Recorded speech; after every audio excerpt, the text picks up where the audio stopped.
और अब खबर हॉर्मुज स्ट्रेट की। 2 सप्ताह का युद्ध विराम हुआ तो दुनिया को ये लगा कि हॉर्मुज भी खुल जाएगा और तेल गैस की सप्लाई भी सुचारू रूप से होने लगेगी। लेकिन जैसे ही युद्ध विराम के बाद इजराइल ने लेबनान पर घातक हमले शुरू किए, तुरंत ईरान ने फिर से हॉर्मुज को बंद कर दिया।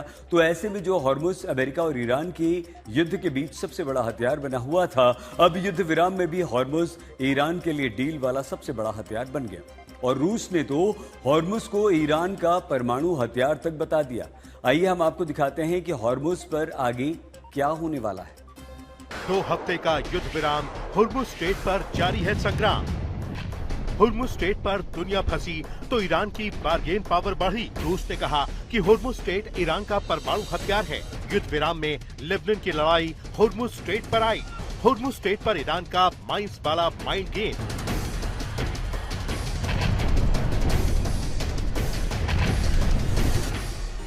अगर ईरान, अमेरिका और इजराइल की जंग के बीच 2 हफ्ते का युद्ध विराम हुआ तो उसके पीछे स्ट्रेट ऑफ हॉर्मुज है।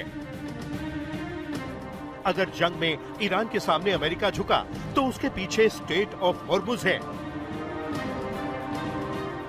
और अगर अब पाकिस्तान के इस्लामाबाद में होने जा रही शांति वार्ता में सबसे बड़ा मुद्दा कोई है तो स्ट्रेट ऑफ हॉर्मुज है। और इसीलिए रूस ने हॉर्मुज स्ट्रेट को लेकर बहुत बड़ी बात कह दी है।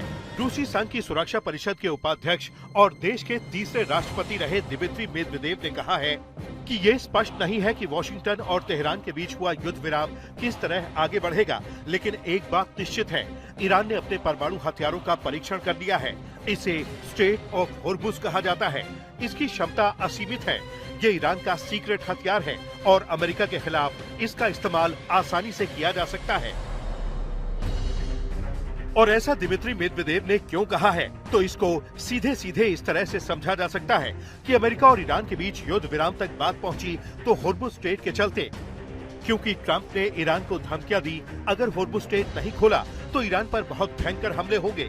लेकिन ईरान हॉर्मुज पर अड़ा रहा और ट्रंप को एक के बाद एक अपनी न सिर्फ डेडलाइन बढ़ानी पड़ गई, बल्कि आखिर में सरेंडर ही कर दिया। 21 मार्च को ट्रंप ने कहा था कि अगर ईरान ने 48 घंटों के अंदर हॉर्मुज स्ट्रेट को दोबारा नहीं खोला तो वो बिजली संयंत्रों पर हमला करके उन्हें पूरी तरह तबाह कर देंगे। 23 मार्च को ट्रंप ने कहा कि दोनों देशों के बीच बहुत अच्छी और सार्थक बातचीत हुई है और उन्होंने ऊर्जा से जुड़े बुनियादी ढांचों पर होने वाले हमलों को 5 दिनों के लिए टाल दिया है। 27 मार्च को ट्रंप ने कहा कि वो ऊर्जा संयंत्रों पर हमला 10 दिनों के लिए टाल देंगे। जब 6 अप्रैल की डेडलाइन करीब आ रही थी तो उन्होंने चेतावनी दी कि ईरान के पास 48 घंटे हैं।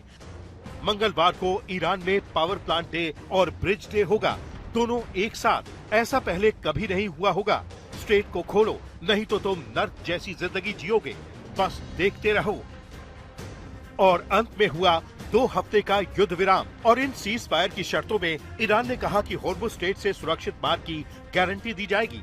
लेकिन युद्ध विराम के बाद से केवल कुछ ही जहाज हॉर्मुज पार कर पाए हैं। But we thankfully at this point, I think, have a ceasefire thanks to the leadership of the President of the United States. We have the Iranians promising to open the Straits of Hormuz, and we have a negotiation that's supposed to start this weekend. लेकिन युद्ध विराम के बाद Israel ने Lebanon पर हमले किए तो ईरान ने हॉर्मुज को फिर से बंद कर दिया। ये हॉर्मुज का दबाव ही है कि पूरी दुनिया कह रही है कि युद्ध विराम के बाद लेबनान पर हमले गलत हैं। फ्रांस हो या यूएई, हर कोई लेबनान पर हमलों को रोकने की बात कह रहा है।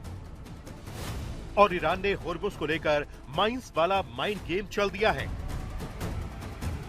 ईरान के इस्लामिक रेवोल्यूशनरी गार्ड कॉर्प्स ने हॉर्मुज स्ट्रेट से गुजरने वाले जहाजों के लिए नया मैप जारी किया है। ईरान का कहना है कि उसका मकसद जहाजों को समंदर में बिछी बारूदी सुरंगों से बचाना है।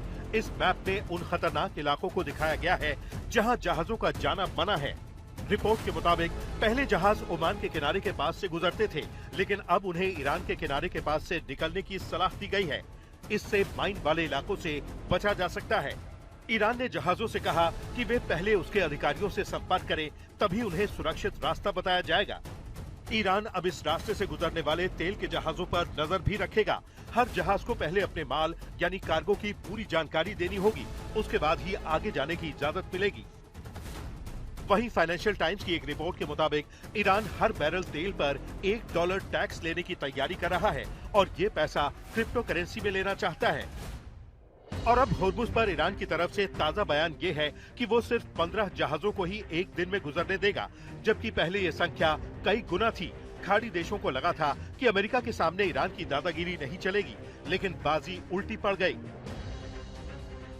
ट्रंप होर्मुज खुलवाने की हिम्मत नहीं कर पाए और ईरान ने ट्रंप को झुकाकर अस्थायी शांति हासिल कर ली, लेकिन अभी तक होर्मुज पर कब्जा नहीं छोड़ा, जबकि यूएई जैसे देश लगातार उससे होर्मुज खोलने की मांग कर रहे हैं। ब्लूमबर्ग की रिपोर्ट के अनुसार ईरान के आसपास के देशों ने अब कई सबक सीखे हैं, इसीलिए सऊदी अरब और यूएई ने होर्मुज स्ट्रेट के रास्ते से बचने के लिए कुछ बाईपास पाइपलाइन बना ली है और भविष्य में इन पाइपलाइंस को इस्तेमाल करने की तैयारी भी कर रहा है। रिपोर्ट में ये भी बताया गया है कि अगले 5 साल में फारस की खाड़ी में और भी कई बाईपास पाइपलाइनें बन सकती हैं, जिससे होर्मुज का वैश्विक महत्व उतना नहीं रह जाएगा जितना ईरान पर अमेरिकी इजरायली हमले शुरू होने के दौरान दिखा है। लेकिन पाइपलाइनों के बनने का ये मतलब नहीं है कि होर्मुज स्ट्रेट की जरूरत खत्म हो जाएगी। होर्मुज स्ट्रेट से लेकर जितना तेल और एलएनजी गुजरता है, उसे पाइपलाइनों के जरिए ढोने में काफी वक्त लगेगा। इससे उनकी कीमत भी बढ़ेगी और पाइपलाइनों पर ईरानी हमले का खतरा भी बना रहेगा और इसीलिए रूस होर्मुज को ईरान का परमाणु हथियार बता रहा है। आज तक ब्यूरो।